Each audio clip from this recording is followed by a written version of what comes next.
abra sua Bíblia no livro de Tessalonicenses, capítulo 2, 1 Tessalonicenses, capítulo 2, a carta de Paulo aos Tessalonicenses. Nós iniciamos há alguns domingos o estudo dessa carta, de tanto proveito, de tantos ensinamentos para nós. E hoje nós veremos sobre a liderança na igreja, no capítulo 2. Primeira carta de Paulo aos Tessalonicenses, capítulo 2. Eu vou te convidar a ficar em pé, em reverência a essa santa palavra. Diz assim: porque vós mesmos, irmãos, bem sabeis que a nossa entrada para convosco não foi vã, mas havendo primeiro padecido e sido agravados em Filipos, como sabeis, tornamo-nos ousados em nosso Deus para vos falar o Evangelho de Deus com grande combate, porque a nossa exortação não foi com engano, nem com imundícia, nem com fraudulência, mas como somos aprovados de Deus para que o Evangelho nos fosse confiado, assim falamos, não como para agradar aos homens, mas a Deus, que prova o nosso coração. Porque, como bem sabeis, nunca usamos de palavras lisonjeiras, outras versões de bajulação, nem houve um pretexto de avareza. Deus é testemunha.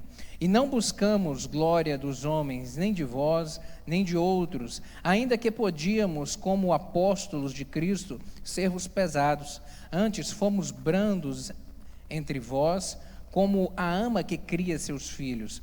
Assim nós, sendo-vos tão afeiçoados, de boa vontade, quiséramos comunicar-vos não somente o Evangelho de Deus, mas ainda a nossa própria alma, porquanto nos éreis muito queridos, porque bem vos lembrais, irmãos, do nosso trabalho e fadiga, pois trabalhando noite e dia para não sermos pesados a nenhum de vós, vos pregamos o Evangelho de Deus.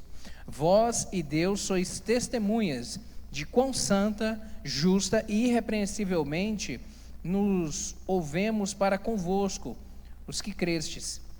Assim como bem sabeis de que modo vos exortávamos e consolávamos a cada um de vós, como pai a seus filhos, para que vos conduzisseis dignamente para com Deus, que vos chama para o seu reino e glória. Amém. Até aqui.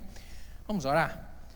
Pai, obrigado por estarmos na Tua casa e pelo privilégio de prestarmos esse louvor, a adoração do nosso coração ao Senhor. E agora, em volta da Tua palavra, lhe rogamos graça e entendimento. Lhe rogamos, Deus, que o Senhor abra a nossa mente para compreendermos aquilo que o Senhor tem para falar conosco e que o Teu Espírito Santo, meu Deus, toque daquela maneira pessoal, meu Deus, para falar de forma individual ao coração de cada um dos meus irmãos aqui.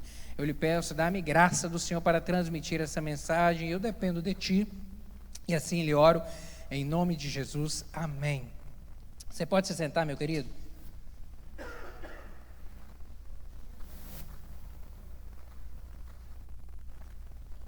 Liderança na igreja. Para que possamos entender aqui como que as igrejas, as primeiras igrejas, chamadas também de igrejas primitivas, elas cresceram fortes, pujantes, realmente fortes e pujantes. Por que falamos isso? Porque foram igrejas que enfrentaram tribulações imensas, grandes perseguições, mas ainda assim permaneceram fiéis à palavra do Senhor. A gente tem que olhar no retrovisor, a gente tem que olhar para trás e examinarmos o contexto e para dali extrairmos ensinamentos para a igreja da atualidade. E uma das coisas nós vemos de uma maneira muito clara, que o que faz diferença em uma igreja é a sua liderança, é a sua sinceridade, é o seu compromisso com Deus, com a palavra da verdade, o amor pelo Evangelho. Essa marca nos líderes da igreja local é que realmente faz diferença. E o modelo de liderança que nós temos aqui, através da vida do apóstolo Paulo, de Silas, que também é chamado Silvano em algumas versões, e Timóteo, na carta aqui de 1 Tessalonicenses, nos ensina muito a respeito disso. Traz realmente muita contribuição para a gente poder aprender. Foram homens realmente exemplares, sinceros, tementes a Deus, sabe, que eram ousados, corajosos, destemidos, mas ao mesmo tempo dóceis, amáveis, amorosos, altruístas, se importando com os irmãos da igreja, realmente com o desejo no coração apenas de ser bênção na vida de outras pessoas. Eram homens realmente que reconheciam a soberania de Deus em suas vidas e a dependência total do Espírito Santo. Eram homens de oração. Eram homens que invocavam o nome do Senhor porque reconheciam e declaravam que sem Deus eles não eram nada, precisavam realmente do auxílio do Senhor. E aqui nós veremos ao longo desse estudo nessa manhã, pelo menos 3 figuras que o texto aqui, até o versículo 12, faz referência a 3 tipos de figuras que analogicamente a gente vai fazer referência agora nessa manhã, que é a figura do mordomo, da mãe e do pai. Mas antes disso, antes de abordarmos aqui essas 3 figuras analógicas que a gente vai fazer aqui nessa manhã, eu quero voltar um pouco o contexto histórico para a gente entender que momento que essa carta foi escrita, o porquê disso, o que estava acontecendo aqui, para onde foi, a quem foi destinado. Como nós vimos aqui, a carta aos Tessalonicenses. A igreja que estava ali na cidade de Tessalônica, a cidade de Tessalônica era de importância muito grande naquele momento, na região da Grécia, a atual Grécia, né, que era a Macedônia daquele tempo, de uma importância política, geográfica, era a segunda maior cidade daquele, era uma das maiores cidades daquele tempo, e atualmente ela existe até hoje. Ela é a cidade de Salônica e é a segunda maior cidade da Grécia, atrás apenas de Atenas. E o apóstolo Paulo, durante a sua segunda viagem missionária, ele foi encaminhado para esse lugar. Foi encaminhado por quê? Foi dirigido por Deus por quê? Porque não era esse o propósito dele. O apóstolo, ele queria ir para a região da Ásia, mas o Espírito Santo guiou e o conduziu e revelou a ele que era para ele ir para essa região, era para ele mudar o rumo dele, o rumo da sua viagem, e seguir para essa direção aqui. Abra sua Bíblia, por favor, Atos, no livro de Atos, capítulo 16. Atos, capítulo 16 e 17 são os textos paralelos a esse momento aqui. Essa carta foi escrita posteriormente, mas a história está registrada nesse momento lá em Atos, capítulo 16 e 17. No 16, o verso 10, a partir do verso 6, diz o seguinte: e passando pela Frígia e pela província da Galácia, foram impedidos pelo Espírito Santo de anunciar a palavra na Ásia. E quando chegaram a Mísia, intentaram ir para Bitínia, mas o Espírito Santo não lhe permitiu. E tendo passado por Mísia, desceram a Trode. E Paulo teve de noite uma visão em que se apresentou um homem da Macedônia. E lhe rogou, dizendo: passa a Macedônia e ajuda-nos. E logo depois dessa visão, procuramos partir para a Macedônia, concluindo que o Senhor nos chamava para lhes anunciarmos o Evangelho. A obra de quem, meus queridos? A obra de Deus, ela é de Deus. A obra de Deus é de Deus. E o apóstolo aqui nesse momento, já na sua segunda viagem missionária, acompanhado de Silas e Lucas, que foi quem fez esse registro aqui do livro de Atos, pediam direção ao Senhor e faziam plano, faziam rota, como nós também fazemos na nossa vida, planos, planejamentos e rota. Mas a palavra do Senhor diz que a resposta certa vem de Deus. Por isso nós devemos submeter a Ele os nossos planos, as nossas rotas e as nossas direções. E Paulo fazia isso. E nesse momento aqui havia no seu coração a direção de ir para a Ásia, mas o Espírito Santo o impediu e falou: não é para lá, você vai para outra direção. Você sabe por quê? Porque o Senhor tem sempre o melhor. O Senhor sabe mais do que a gente. Porque nesse momento aqui, o Evangelho, ele adentrou na Europa. O Evangelho chegou à Europa nesse momento aqui. E nós sabemos que o Evangelho cresceu ali, ocupou grande espaço na Europa. E posteriormente, a Europa se desenvolveu, séculos depois se desenvolveu, cresceu e enviou colonizadores para o resto do mundo. Enviou colonizadores para a Ásia, para a Oceania, para as Américas. O que a gente aprende com isso? Deus já sabe o final da história. O plano de Paulo era: vou caminhar para a Ásia. E o Espírito Santo falou: não, você vai para a Europa, porque daqui a 2, 3, 5 séculos, esse povo daqui da Europa vai andar pelo mundo inteiro, e o Evangelho vai junto. Então segue para lá. Condução do Espírito, querido, os planos de Deus devem prevalecer sobre a vontade humana. Você pode dizer amém? Os planos de Deus devem prevalecer sobre a minha vontade, sobre a sua vontade, porque eles são sempre melhores do que os nossos. O Senhor sabe mais do que a gente. Às vezes a gente quer imaginar que a gente sabe mais que Deus. Não, Deus, deixa eu escolher. Não, Deus, às vezes até oramos dizendo a Deus a direção da forma como Ele deve agir na nossa vida, quando na verdade devemos nos submeter e orar e pedir: Senhor, me dirige. Você vai acordar de manhã, você tem negócio para poder fazer? Entregue na mão do Senhor: meu Deus, dirija os meus passos nesse dia. Senhor, as pessoas com quem eu for negociar, os clientes a quem eu tenho que atender, meu Deus, dirija. Se for do Senhor esse negócio, abre as portas. Deus, também, se não for, fecha todas elas, em nome de Jesus. Eu quero fazer aquilo que está no teu coração, porque vai ser sempre o melhor. Tem cliente que é encrenca. Tem negócio que é encrenca, que às vezes a gente acha que é bom, mas que é problema. Mas quem sabe disso? Só Deus. Por isso que a gente tem que se submeter a Ele. E Paulo aqui, ele queria realmente entrar no continente asiático na sua segunda viagem, mas o Espírito Santo o guiou para a Europa. E lá na região da Macedônia, Paulo, Silas e Lucas visitaram inicialmente a cidade de Filipos, que nós lemos aqui no capítulo 16, a partir do verso 11 até o 40, está registrado esse momento lá em Filipos. E lá aconteceu muita coisa. Lá aconteceu a conversão de Lídia, aconteceu a libertação de uma jovem endemoniada. Lembra? Uma jovem adivinha que vinha atrás de Paulo falando: esses homens pregam o Evangelho de Deus, mas era demônio. E o apóstolo Paulo dá uma ordem, e aquele demônio é expulso, e os donos daquela menina que se aproveitavam dela, criam uma história mentirosa aos líderes da cidade. Em razão disso, por terem perdido ali a sua fonte de renda, se revoltam contra Paulo e Silas, caluniam eles, e eles são levados à cidade, são afligidos com varas, são torturados em praça pública e são lançados na prisão. E aí, durante a noite, aquele evento maravilhoso onde nós cantamos aquela verdade, durante a noite, Paulo e Silas, o quê? Cantavam louvores. E o que aconteceu na prisão? Um terremoto aconteceu, as cadeias foram quebradas e eles foram libertos naquele momento. É interessante a gente saber, a gente imaginar nisso, porque a gente ouve, a gente lê o texto, ou às vezes cantamos isso em músicas, e Deus enviou um terremoto e eles foram libertos. Mas você já parou para imaginar o que é um terremoto? O que terremoto causa? Destruição. As cadeias aqui eram masmorras, eram feitas dentro de grutas, cavadas em montanhas. O terremoto, nós vemos aí, seja ele às vezes de pequena potencial ou grande potencial, ele causa destruição, destrói.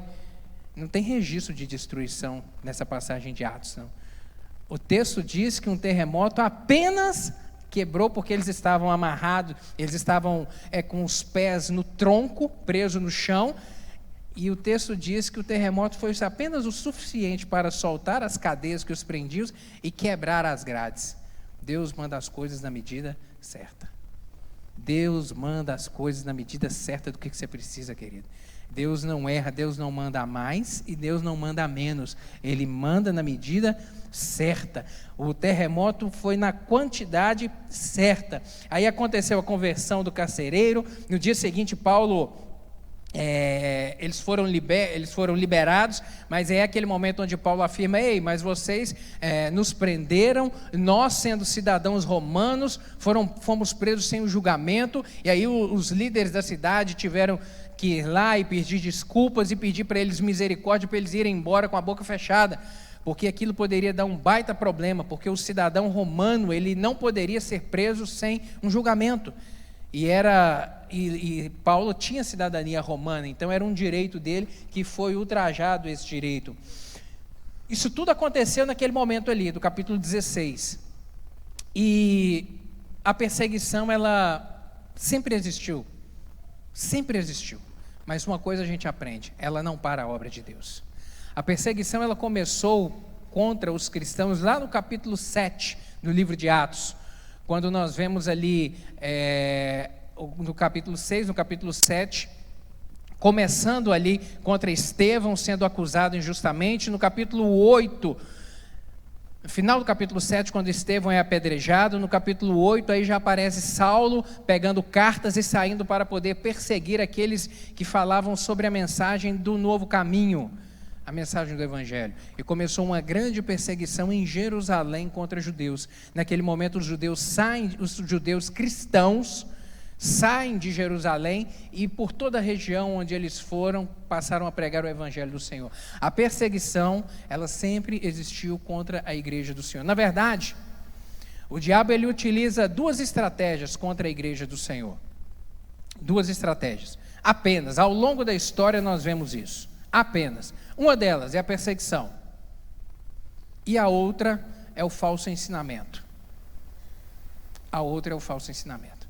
Então a perseguição e os falsos profetas, o falso ensinamento, contaminar a mensagem da verdade. São as únicas duas estratégias que ele usou ao longo da história e usa até hoje contra a igreja do Senhor. E nesse momento aqui, ele levantou essa perseguição contra o ministério do apóstolo Paulo. E por onde ele passou na Europa, ele enfrentou implacável perseguição. Paulo e seus companheiros aqui decidiram sair da cidade de Filipos e no capítulo 17 irem para a região da cidade de Tessalônica.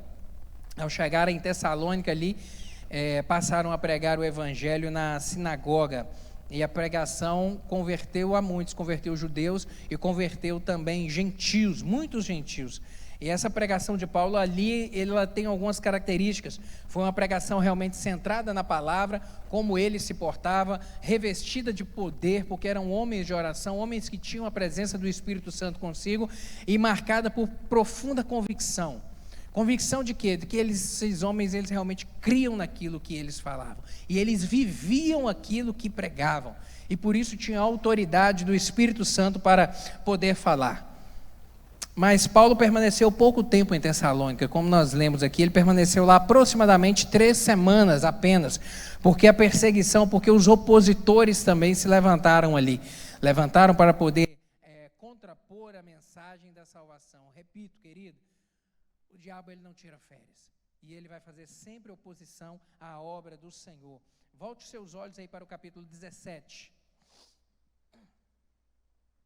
Atos 17, verso 1.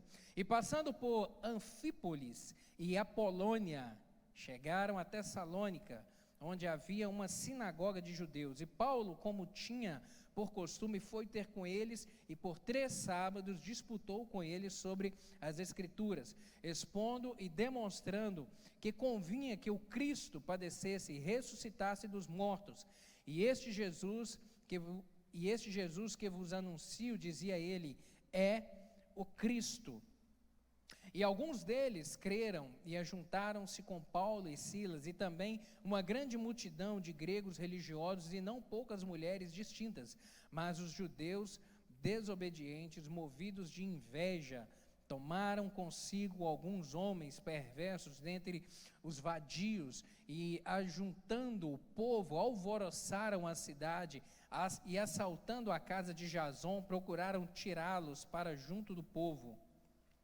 Porém, não os achando, trouxeram Jason e alguns irmãos à presença dos magistrados da cidade, clamando: estes que têm alvoroçado o mundo chegaram também aqui. Caluniando Paulo e Silas. Esses que têm alvoroçado o mundo chegaram também aqui. Esses que têm causado transtorno no mundo chegaram também aqui. Sabe, querido, o que a gente vê com isso é que não há pregação do evangelho sem oposição. Não há pregação do evangelho sem oposição. Por quê? Porque não há comunhão entre luz e trevas. Aonde a luz chega, as trevas são dissipadas.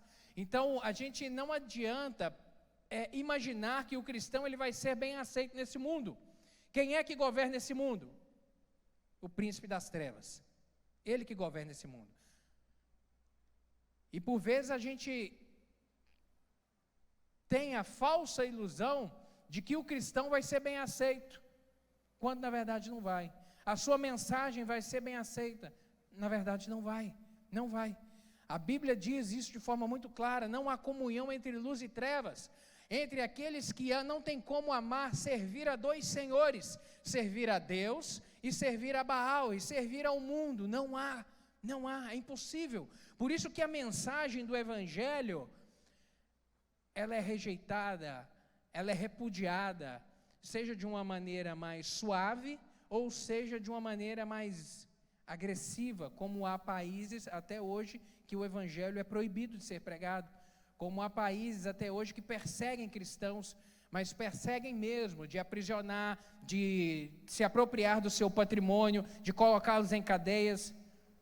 Nós temos os irmãos da igreja perseguida ao longo da Ásia, da África, da Ásia, aqui na Europa, aqui na América também, irmãos nossos de fé, que são perseguidos por causa desta mensagem, porque não há comunhão entre luz e trevas. Os judeus perseguiram aqui o apóstolo por conta da inveja que havia no coração deles. Paulo e seus companheiros não estavam transtornando o mundo, eles estavam transformando o mundo pelo poder do Evangelho. Isso, porque o Evangelho é isso. O Evangelho é o poder de Deus para a salvação de todo aquele que nele crê, de todo aquele que colocar o coração e entregar o coração ao Senhor. As cartas de Paulo aqui à igreja de Tessalônica, o apóstolo escreveu duas cartas.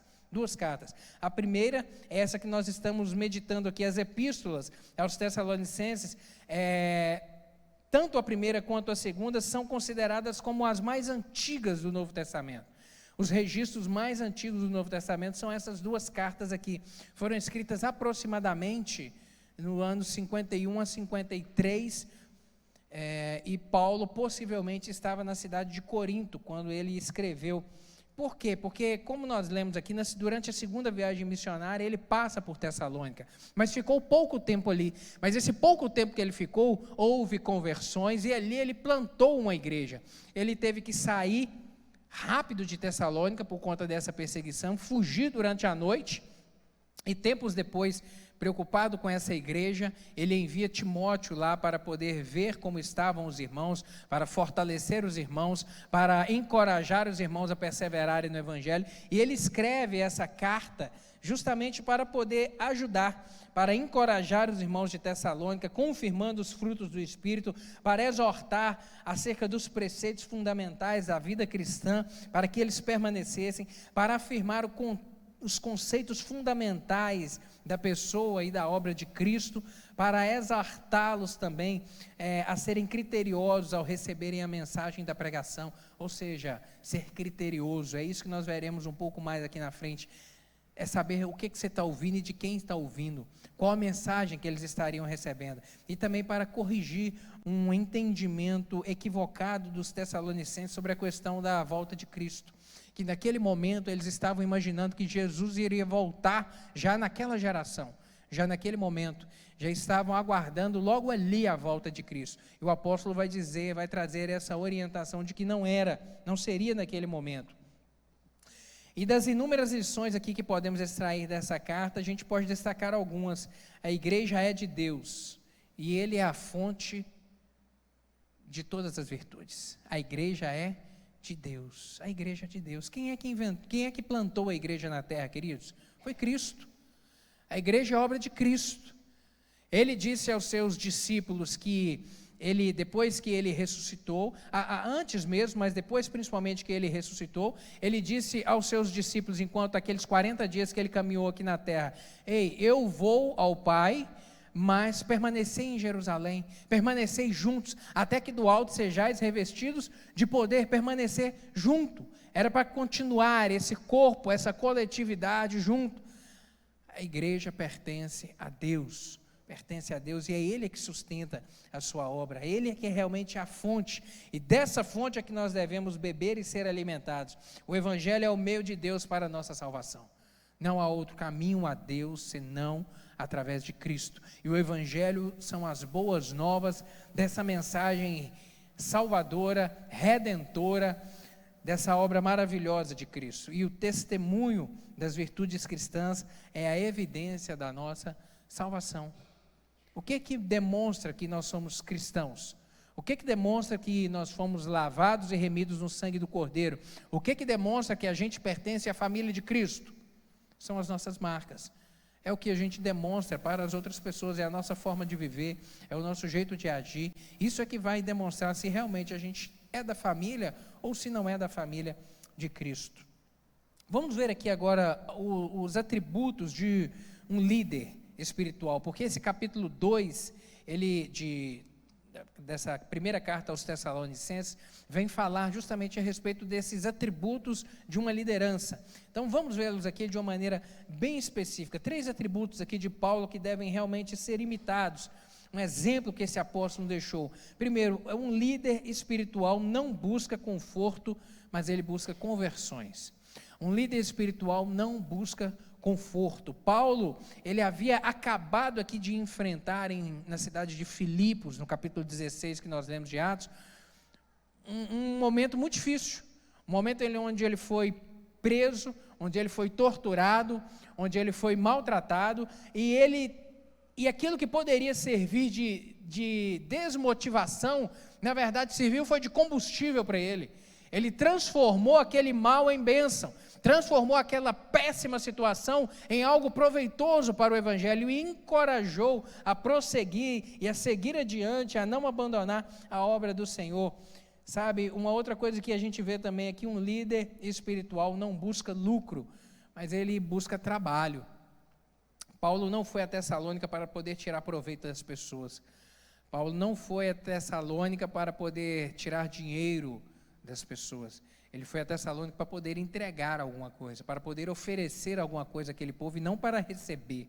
A sua motivação era a motivação de pregar o Evangelho. E é lamentável que alguns obreiros, nós temos visto isso nesse tempo nosso, alguns obreiros estejam transformando o Evangelho num produto, o púlpito num balcão, o templo numa praça de barganha e os crentes em consumidores. Infelizmente a gente tem visto isso nesse tempo nosso hoje, onde muitos têm se levantado em púlpitos de igrejas, ou nas redes sociais, ou na internet, onde é tão fácil acompanhar outros cultos, e vemos isso.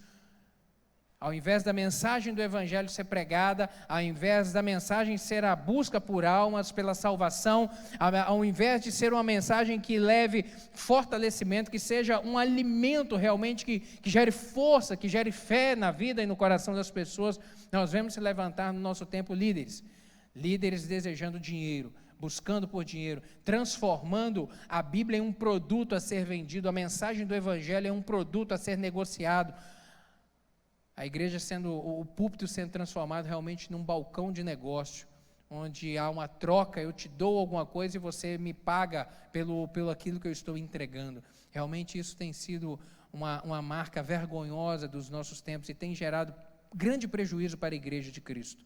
Grande prejuízo, porque o prejuízo vem pelo enfraquecimento do rebanho.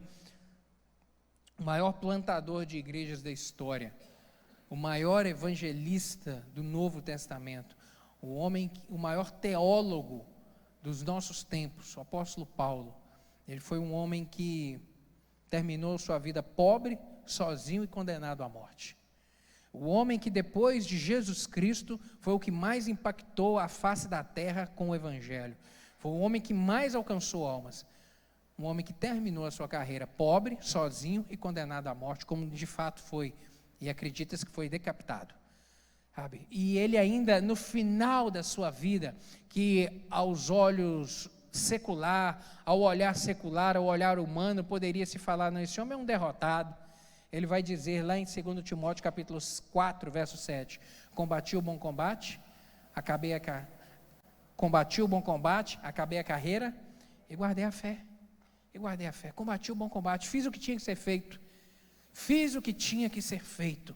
Sabe, esse homem que foi tão importante para o Evangelho. Tudo que nós temos de doutrina no Novo Testamento foi quase tudo registrado por ele, obra dele, inspirado pelo Espírito Santo, claro que não naturalmente, mas pelo Espírito Santo que ele buscava, o Deus a quem ele pagava o preço de em oração se subjugar, de buscar e de querer. É um homem que termina a vida pobre, sozinho e condenado à morte. Poderia parecer que estava tudo errado, mas estava tudo certo, Porque quando a gente entende, porque ele foi um homem que compreendeu que o que valia a pena era realmente gastar a sua vida para Deus, amar ao Senhor e servir ao Senhor com tudo que ele tinha. O líder espiritual não busca aplausos dos homens, mas a aprovação de Deus, daquele que realmente a gente tem que agradar. Paulo não pregava para agradar homens, mas para ser aprovado por Deus. Ele falou isso aqui. Ele era um pastor, ele não era um bajulador. Não era alguém que procurava, porque o bajulador é aquele que se empenha em tornar a mensagem palatável, agradável ao seu público. É aquele que quer adequar a mensagem do Evangelho a um jeito que as pessoas gostam e querem receber. Esse é o bajulador. O apóstolo Paulo, ele não era assim. Ele era alguém que pregava o Evangelho com amor, mas pregava a mensagem do Evangelho, e não outra mensagem. Não buscava a sua glória própria, buscava a glória de Deus, buscava exaltar o nome do Senhor na sua vida. Estava mais interessado em promover o nome de Deus do que o seu nome. Ao passo que nós vemos bajuladores tentando isso, engrandecer mais o seu nome do que o nome de Deus, colocar mais em exaltação o seu nome do que a figura de Cristo. E por conta de agir dessa maneira e de pregar dessa maneira, com amor e com empenho, e aí eu repito, onde não há comunhão entre luz e trevas, a oposição se levanta. E esse capítulo 2 aqui de Tessalonicenses, dessa carta, é uma defesa de Paulo aos vários ataques que ele sofreu de inimigos, quanto à sua pessoa, à sua mensagem e aos propósitos e aos métodos dos quais ele pregava a palavra do Senhor. A oposição se levantando. Paulo foi um evangelista frutífero, foi alguém que realmente produziu para o reino do Senhor muita coisa. Foi um ganhador de almas, por onde ele passava, levantava o nome do Senhor na sua vida, plantava igrejas e o nome do Senhor era engrandecido. Foi um pregador abnegado, realmente que não destemido, abnegado porque ele abria mão de si mesmo, abria mão, sabe,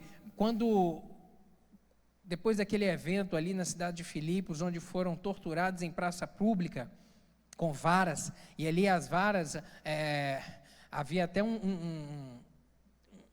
a penalidade para esse tipo de castigo com varas tinha uma limitação, que era 40 menos 1, ou seja, eram 39 varadas nas costas. Não sei se você já recebeu uma varada. Você já recebeu uma varada? Quando a gente é pequeno, a gente teve uns que ganharam. Eu ganhei umas varadas nas pernas.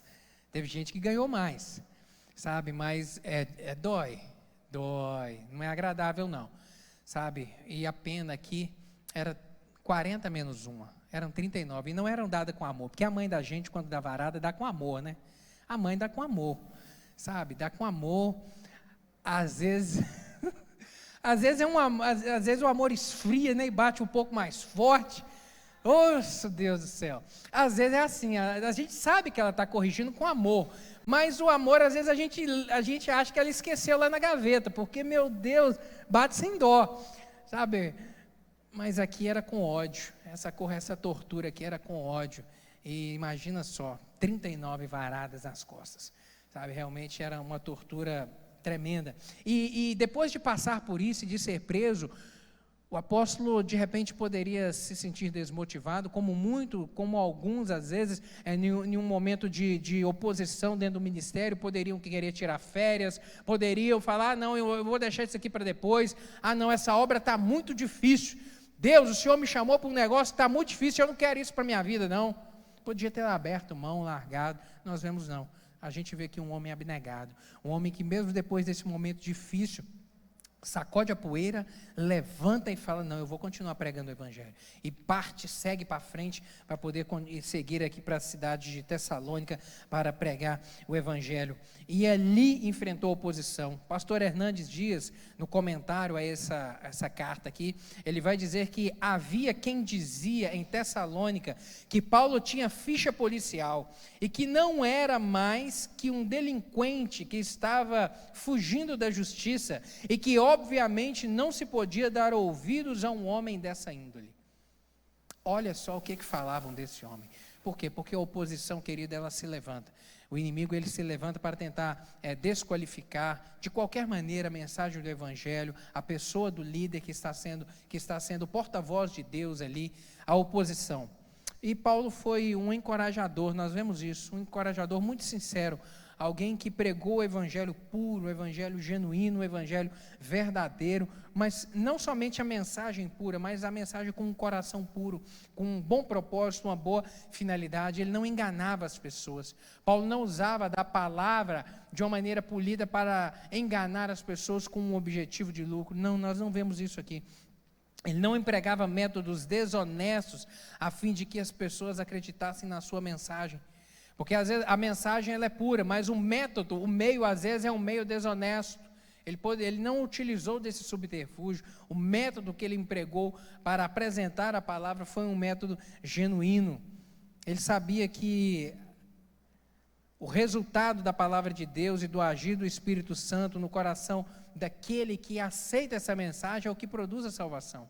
Que a mensagem da salvação, ela não é fruto ou resultado de uma mensagem, trabalhada, elaborada, não. A salvação, ela é fruto da mensagem verdadeira sendo dita e de um coração que aceita essa mensagem. E o poder do Espírito Santo que vai convencer do pecado, da justiça e do juízo. A salvação é fruto disso, da palavra e do agir do Espírito Santo. E daquele que decide, não, eu quero receber essa mensagem. Aí sim, aí o Espírito Santo entra no coração e vai promover transformação, mudança, vida nova, tudo aquilo de bom que realmente o Senhor faz na nossa vida. Vamos caminhar aqui para poder analisar de uma maneira bem rápida essas três figuras que o apóstolo faz referência nesse texto aqui, que eu falei lá no início, que é o mordomo, a mãe e o pai. A figura do mordomo, Tessalonicenses capítulo 2, versos 4 a 6, volte os seus olhos lá. A maneira de fazermos e administrarmos as coisas caracteriza-se como mordomia, e deve se assemelhar à forma que o apóstolo utilizou aqui, como ele trabalhou, como ele serviu ao Senhor com fidelidade. A maior prioridade do obreiro não é fazer a obra de Deus, mas ter comunhão com Deus da obra. Essa é a maior finalidade que deve ter nos nossos corações. Não é fazer a obra de Deus, não. O Senhor quer o nosso coração. É a gente ter afinidade com o Deus da obra. Porque aí sim, quando a gente está alinhado, nosso coração com o coração do Senhor, vida com Deus é a base do trabalho para Deus. O Senhor está mais interessado no nosso coração do que aquilo que a gente pode dar para Ele, do que aquilo que a gente pode entregar para Ele. A obra, repito, é dele. E o que Ele busca é relacionamento conosco. Do Gênesis ao Apocalipse, a gente vê a Bíblia revelar um Deus que deseja se relacionar com o homem. Não é um Deus que quer algo de nós, que busca algo de nós. Não, mas é um Deus que quer relacionar. E relacionamento é uma via de mão dupla. É uma via de mão dupla, é uma via onde eu me achego, recebo um fortalecimento do Senhor, recebo vida nova, recebo paz no meu coração, e aí eu entrego a Ele o meu louvor, entrego a minha adoração, entrego o meu serviço à sua obra. É isso que Deus busca com o homem, do Gênesis ao Apocalipse. E o apóstolo Paulo entendia isso de uma maneira muito acertada. Paulo pregava para agradar a Deus e não aos homens. Ele não pregava para entreter bodes, mas para alimentar as ovelhas. Não pregava para entreter os bodes, para entregar qualquer coisa que agradava o seu público. Não, ele pregava para alimentar suas ovelhas. Ele preocupava com as pessoas. Ele se preocupava com aqueles que de forma genuína entregavam o coração a Cristo. Por isso, após as suas viagens, ele ainda, ou durante algumas delas, parava para poder escrever às igrejas que ele havia plantado, que ele havia visitado, para alimentar, para fortalecer e encorajar os irmãos. Ele não era realmente um bajulador. A palavra aqui usada pelo apóstolo no original grego aqui para bajulação descreve uma adulação que pretende ganhar algo, uma lisonja por motivo de lucro. Ou seja, é uma palavra com o objetivo de obter algo das pessoas. Era isso. É o engano mediante a eloquência para ganhar o coração das pessoas a fim de explorá-las. A gente tem visto isso muito. Pessoas, rebanhos sendo envolvidos em palavras com apenas o objetivo de agradar, bajulação, lisonjas, mas com um objetivo funesto, com um objetivo ruim, que é de obter lucro. A palavra do Senhor, eu repito, ela é boa, ela é fonte de vida, mas ela deve ser pregada também com um coração puro. Por isso que o ministério do apóstolo Paulo foi tão frutífero. A gente está usando ele como exemplo nessa manhã.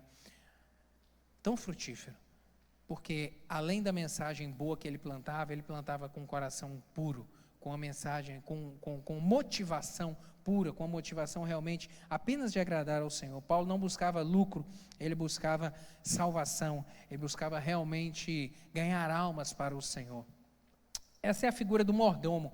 Uma outra figura que nós vemos aqui é a figura da mãe carinhosa, que ele faz referência nos versículos 7 e 8, a figura da ama. Algumas versões usam essa expressão ama, e aí 4 verdades são apontadas aqui, referente a essa figura da mãe. Como uma mãe, Paulo abriu mão dos seus direitos, ele abriu mão dos seus direitos. Uma mãe é aquela que quando tem apenas um pão para repartir, ela fala para o filho que não está com fome, não é isso? Uma mãe faz isso. É aquela que quando só tem um pão, ela fala, não, eu não estou com fome não, pode comer. Ela se dá, ela se doa. Eu já era maior já quando minha mãe veio me falar que quando a gente era pequeno, criança, 3 aninhos, 4 aninhos, não tinha-se muito dinheiro em casa para comprar fruta. E aí o pai comprava fruta e trazia, e às vezes ela queria comer banana e deixava de comer para poder colocar na vitamina dos filhos. Caramba, isso mexe com a gente depois que a gente cresce, depois que a gente entende o que é esse amor verdadeiro. E mãe é isso, mãe é aquela que realmente se dá, se doa, abre mão para o filho, dá a vida pelo filho, sabe, realmente faz qualquer coisa para poder ver a crer. E depois que a gente cresce, que a gente se torna pais, aí a gente compreende isso, porque a gente faz a mesma coisa. Meu Deus, quantas vezes eu já abri mão das coisas por causa da minha filha, quantas vezes? E e a gente continua abrindo porque é um amor incondicional que a gente tem pela nossa cria. Que coisa boa isso, e o apóstolo Paulo vem demonstrar isso aqui nesse exemplo, sabe, uma mãe que se dispõe a abrir mão dos seus direitos em favor do filho. Paulo tinha o direito de exigir dos tessalonicenses aqui o seu sustento, ele tinha o direito, ele estava trabalhando, e a Bíblia diz que digno é o trabalhador do seu salário. Digno é o trabalhador do seu salário, ou seja, aquele que trabalha, ele tem o direito de ser remunerado pelo seu trabalho, mas o apóstolo aqui, ele decidiu abrir mão, em favor, para não ser pesado para os irmãos ali de Tessalônica, realmente se dá. Como a mãe, Paulo cuidou dos seus filhos espirituais com ternura, com amor. A ênfase do mordomo é a questão da fidelidade. Paulo foi fiel ao Senhor, foi realmente um mordomo fiel na obra de Cristo. Aquilo que o Senhor Deus colocou na sua mão para poder fazer, ele fazia com fidelidade, com zelo, com cuidado. Mas a figura da mãe aqui, nesse texto, vai demonstrar a ternura, o amor, o cuidado, o zelo, da forma como ele lidava com os irmãos. Muitos obreiros lideram o povo de Deus com truculência, sendo ditadores implacáveis, sabe, esmagando as suas ovelhas, tratando mal, sabe, com uma autoridade autoimposta. Nós vemos isso, em muitos locais, obreiros se levantando dessa maneira, e o exemplo do apóstolo aqui para nós nessa manhã, que deve ser imitado. O pastor verdadeiro, ele não vive para explorar as suas ovelhas, ele trata, ele vive para cuidar, e cuidar é o quê? É prover o alimento, cuidar é proteger, cuidar é orientar, cuidar é zelar, cuidar é ter olhos, cuidar é isso. E isso que é a atribuição realmente de um pastor de ovelhas. Como a mãe, Paulo cuidou dos seus filhos espirituais com a melhor provisão. Paulo procurou oferecer o melhor alimento, um alimento robusto, um alimento que fortalecesse. E a mãe tem que ter esse cuidado com o filho. A mãe pode alimentar o filho com mamadeira a vida toda? Não, tem a idade da mamadeira, tem, mas tem uma idade que é a idade do alimento, que tem que começar a colocar alimento sólido. Vai uma papa, vai ali um alimento amassado, daqui a pouco nascem os dentes e pode vir um alimento mais sólido. Você imagina só se a criança fosse ser alimentada apenas com leite até os 10 anos de idade. seria desnutrida, talvez nem sobreviveria, não estaria imune a enfermidades, morreria cedo, desnutrida. O alimento certo. Paulo tinha esse cuidado com as suas ovelhas, alimentar na medida certa, com a mensagem certa, uma mensagem que realmente fortalecesse. Se os pastores não derem pão ao seu rebanho, as ovelhas ficarão fracas e vulneráveis às falsas doutrinas que invadem a igreja. Se nos púlpitos das igrejas não for empregada uma mensagem que gere fortalecimento de fé no coração das pessoas, uma mensagem que gere clareza de consciência, de entendimento sobre a verdade do Evangelho e a verdade do mundo, um alimento que realmente gere força no coração, a igreja vai estar subjugada aos falsos líderes, aos falsos mestres, a falsas doutrinas. Lembra que eu falei lá no início? Quais são as duas estratégias do diabo contra a igreja do Senhor? Perseguição e falsa doutrina. São essas duas estratégias dele, sabe? São apenas essas duas, porque a falsa doutrina, quando ele não consegue fechar a porta da igreja, aí ele entra para dentro dela para tentar contaminar o rebanho, distorcendo a palavra da verdade. Aí começa a trazer falsos ensinamentos, pontuais, mas que vai contaminando o rebanho, sabe? Vai contaminando, vai envenenando aos poucos o rebanho, e daqui a pouco o rebanho já aceita qualquer coisa, aí já está tudo parecido com o mundo secular, aí já passa a aceitar tudo. Não, mas a gente não precisa de ser tão assim, dessa maneira, ser tão rigoroso, de ler a Bíblia dessa maneira. A gente pode ler a Bíblia com outros olhos, a gente pode passar a aceitar outras coisas também. São falsas doutrinas, querido. Isso é o diabo entrando pelas portas da igreja. Quer dizer, já está dentro dela. Um pai exemplar é outra figura que a gente vê aqui. A forma como o apóstolo vem tratar a igreja. Versos 9 a 12, aí da segunda carta, do capítulo 2. O verdadeiro pai, ele não apenas gera filho, mas o pai cuida do filho. O pai realmente é aquele que vai prover o que o filho precisa. E 4 aspectos aqui que definem o ministério do pai, exercido pelo apóstolo Paulo. O primeiro deles é um trabalho memorável. O pai, ele trabalha para sustentar a família. O pai é aquele que tem a responsabilidade de levar o pão para dentro de casa, realmente trabalhar. E mesmo tendo o direito legítimo de exigir o seu sustento, ele não dependia deles para fazer a obra de Deus. Paulo não estava no ministério por causa de salário. Paulo não estava no ministério para poder ter uma fonte de renda. Não, ele estava no ministério para servir ao Senhor. O objetivo dele era realmente ganhar almas. Essa era a motivação do seu coração. Ele tinha um procedimento irretocável. No versículo 10 nós vemos isso aí. Ele evoca o testemunho das pessoas e também o testemunho de Deus, para que o ministério dele fosse avaliado. Ei, a motivação com a qual eu estou pregando está sendo certa? Diante de Deus há alguma coisa que desabone o ministério? Isso mostra o que, querido? Isso mostra caráter.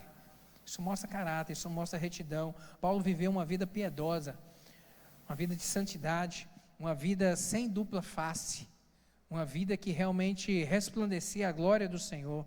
Ele viveu de forma irrepreensível. Isso fala de uma relação correta com os outros, tratava de maneira acertada. Eles podiam odiá-lo, eles podiam falar mal dele, eles podiam caluniá-lo com mentiras, mas não achavam nada na sua vida que desabonasse o nome do Senhor. Não achava nada. Era um homem de palavras encorajadoras, realmente que colocava para frente as pessoas. E aqui 4 verdades chamam a nossa atenção aqui a respeito disso, sobre palavras encorajadoras. Paulo ensinava cada filho espiritual de forma individual. Paulo, ele não era um pregador estrela, ele não era um showman, ele não era alguém que tinha o objetivo de entreter multidões. Não, ele era um pastor que olhava de maneira individual para cada uma das suas ovelhas e se importava com cada uma delas e tratava com cada uma delas. Levava uma mensagem que realmente fortalecesse e gerasse vida, ânimo no coração de cada uma das suas ovelhas. Isso era a figura do apóstolo. Paulo exortava cada filho na fé. Exortar aqui traz a ideia de estar ao lado, de encorajar, de animar, sabe? O pai responsável, ele equilibra a disciplina com o encorajamento. O pai responsável faz isso. A gente tem que equilibrar a disciplina, o limite, falar, ei, daqui você não pode não, isso aqui você não pode não, tá? E o filho tem que entender a autoridade do pai. Como o pai também tem que, além de colocar limites, de corrigir, de disciplinar, ele tem que encorajar. Ele tem que falar, ei, vamos junto, eu estou contigo. Ei, filhão, vai lá, vai dar certo, você consegue. Deu errado, não, faz de novo, tenta de novo, vai que você vai conseguir. Colocar para frente, animar, ei, vamos orar, Deus vai fazer milagre. Vamos lá, vai para frente. Sabe, o apóstolo fazia isso, essa exortação e esse encorajamento aos irmãos na fé. Paulo admoestava cada filho na fé. Admoestar significa confrontar. O apóstolo, ele confrontava. Quando lemos as suas cartas, os registros nelas, nós vemos por vezes ele confrontando igrejas, confrontando alguma coisa que estava errada na igreja, como por exemplo a carta lá aos Coríntios, quando ele vem dizer que durante a ceia, no momento que os irmãos se reuniam para cear, os mais ricos chegavam e comiam e não deixavam nada para os mais pobres. E o apóstolo vem confrontar a igreja para dizer, ei, isso aí está errado, vocês têm que consertar isso aí. Isso é confrontar, sabe? E o papel do pai não é o de, em todo o tempo, agradar o filho. Às vezes a gente tem que confrontar? Tem. Às vezes a gente tem que dizer não? Tem. Pai não é aquele que agrada o tempo todo, não. Pai não é amigo. Amigo está nesse nível aqui. O pai e a mãe estão aqui. O filho tem que entender isso. Os filhos têm que entender isso. O amigo está aqui, o colega, o pai e a mãe estão aqui. Porque o pai e a mãe, o amigo não vai fazer o que pai e mãe faz. O que pai e mãe faz está aqui. Ó. O pai dá a vida, o pai ama, o pai realmente se empenha, o pai perdoa. Às vezes os amigos não perdoam, o pai aceita, às vezes os amigos não aceitam qualquer coisa não. Vai ser ranzinza com seu amigo para você ver. Ele vira as costas para você e te deixa. Vai tratar mal o tempo todo. Agora o pai, ele aceita, o pai ele ama, o pai ele perdoa, o pai ele aceita de volta. Às vezes o filho decide seguir caminhos que o pai não ensinou, como o filho pródigo um dia saiu da casa, que o pai não queria que ele saísse, mas ele saiu. Mas no dia que esse menino colocou a mão na consciência, ele falou, eu vou voltar para o meu pai, porque eu tenho um pai, e eu sei que meu pai vai me aceitar de volta. E o pai estava lá de braços abertos, e a Bíblia diz que o pai estava todo dia sentado, olhando para a estrada e aguardando o filho voltar. Era o desejo do coração, é ter o filho de volta, é ter o filho perto. O apóstolo, isso é o que, querido? Isso é cuidado, isso é confrontar, mas também é amar. O exemplo do apóstolo aqui mostra isso, que a liderança da igreja, ela tem a responsabilidade de confrontar, mas também de amar. O pastor não pode subir no púlpito para apenas pregar uma mensagem palatável, uma mensagem que vai agradar o tempo todo, não. A gente tem que falar a verdade, a gente tem que falar com amor, mas falar a verdade, porque a mensagem não é nossa, a mensagem é do Senhor. A obra é de quem? A obra é de Deus. A obra de Deus, a gente é apenas instrumento. E para a gente terminar aqui, eu quero terminar com duas conclusões. Primeiro, o exemplo de Paulo deve ser imitado pelos líderes da atualidade. O exemplo do apóstolo deve ser imitado por todos nós hoje.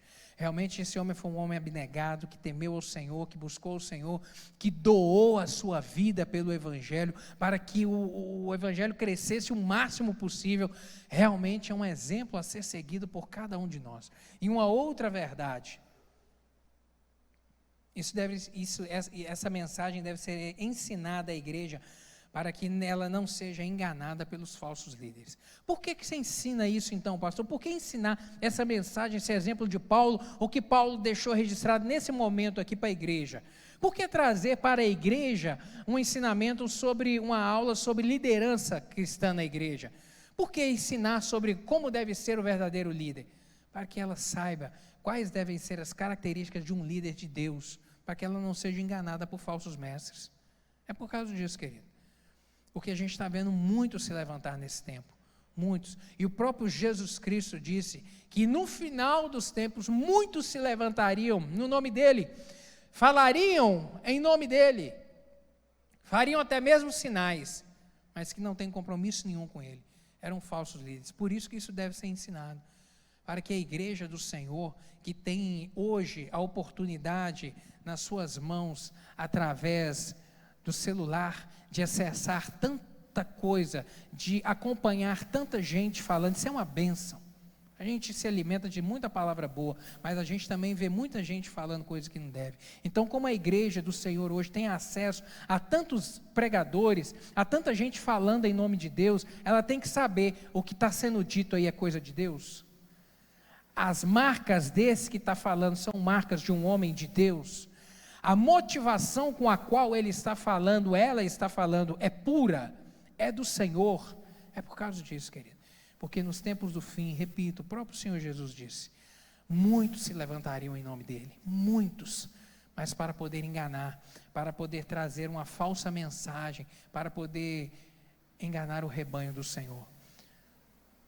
É uma mensagem de alerta, é um ensinamento para a gente nessa manhã, para a gente realmente aprender, aprendermos com esse exemplo aqui, tirarmos lições para a nossa vida, para a gente prosseguir nessa caminhada. Repito, a obra é do Senhor, a gente só está para servir da melhor maneira possível, sabe, com o objetivo de que ela cresça, ela progrida, sabe, mais e mais vidas entrem por essas portas, mais e mais famílias. Eu oro por isso sempre.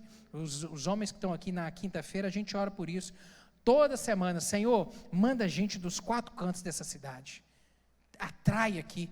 Por quê? Para que aqui eles sejam transformados, para que famílias que cheguem aqui destruídas, casamentos que entrem por aqui acabados, eles sejam restaurados pelo poder do Senhor, famílias que os filhos estão desestruturados, largados nas drogas, abandonados, meu Deus, que aqui eles encontrem o Senhor como Pai, reconheçam que eles têm um Pai e se alinhem com o Senhor. Meu Deus, famílias estruturadas, gente, meu Deus, que entrar aqui com o coração quebrado, que encontre aqui amor do Senhor verdadeiro e sejam transformados pelo poder do Evangelho. Nós oramos por isso, porque essa obra é do Senhor, e a palavra do Senhor diz que as portas do inferno não prevalecerão, porque a obra é do Senhor. Amém? Vamos orar, queridos? Vamos colocar de pé?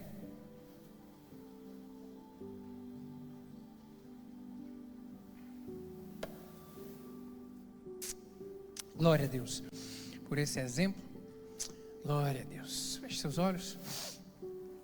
Senhor, obrigado pela tua palavra nessa manhã. Obrigado, meu Deus, porque ela nos aponta, ó Deus, para as características de uma igreja que ama o Senhor e de uma igreja que busca no Senhor a fonte de alimento verdadeira. Meu Deus, e quais devem ser as características dos líderes da igreja? Muito obrigado, porque a tua palavra nos ensina tudo. Ela realmente é um manual para a gente. E ela nos aponta para Cristo. Ela nos aponta para um relacionamento com o Senhor, para vivermos vida e vida em abundância. Porque é para isso que Jesus Cristo veio. Como Ele mesmo disse, eu vim para que tenham vida e a tenham em abundância. É isso que nós queremos ter, vida em abundância com o Senhor. Para que, ó Deus, a nossa casa, a nossa família, meu Deus, o nosso casamento seja um casamento de paz, de bênção, de prosperidade. Que os nossos filhos, meu Deus, sejam filhos do Senhor, cresçam na casa do Senhor, não se desviem desse caminho, meu Deus, e que aqui, meu Deus, na igreja do Senhor, a gente veja isso nas famílias, meu Deus, a gente veja aqui um fortalecimento a cada dia mais da igreja do Senhor, através da mensagem que está sendo pregada, em nome de Jesus, vidas sendo salvas, vidas sendo transformadas. Meu Deus, não somos perturbadores do mundo, meu Deus, embora o mundo diga isso, que estamos com discurso de ódio, meu Deus, que a mensagem é um discurso de ódio, ela não é, isso é a palavra do diabo, porque nós temos conosco a mensagem de transformação, a mensagem do Evangelho, que vem para salvar, para libertar o homem, meu Deus, dos vícios, para libertar dos pecados, da amarra do diabo, de tudo aquilo que o diabo tem utilizado para prender o homem e impedi-lo de caminhar com o Senhor. Meu Deus, Cristo veio para isso, para trazer salvação, e é essa mensagem que nós pregamos, e é essa mensagem, e é esse caminho que nós seguimos, meu Deus, e vamos continuar seguindo, até o dia que o Senhor voltar para buscar a tua igreja. Obrigado por essa palavra, te agradeço, lhe peço que o Senhor abençoe o restante do nosso dia, nos guarde, que seja um domingo abençoado, um domingo de paz. Eu oro nessa hora pelos nossos irmãos que estão viajando nas estradas. Guarde, Senhor, cada um deles. Tem muita gente voltando para casa. Guarda, livra de qualquer acidente, em nome de Jesus, que cheguem em casa e encontrem tudo na mais perfeita ordem. Despede-nos em paz e que à noite estejamos aqui, meu Deus, para uma grande festa ao Senhor. É assim que eu lhe oro em nome de Jesus. Amém.